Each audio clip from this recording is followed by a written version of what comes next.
Okay, here's the soil pH test strips.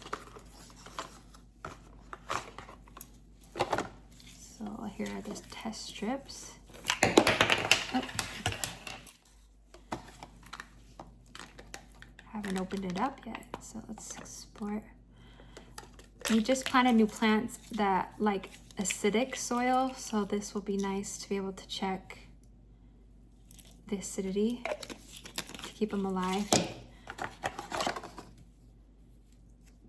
So this here we put in, it has instructions I noticed on the back. So we gotta mix a soil sample with pure water, let it sit in the solution for 30 minutes before testing, and then we dip a strip for 3 seconds.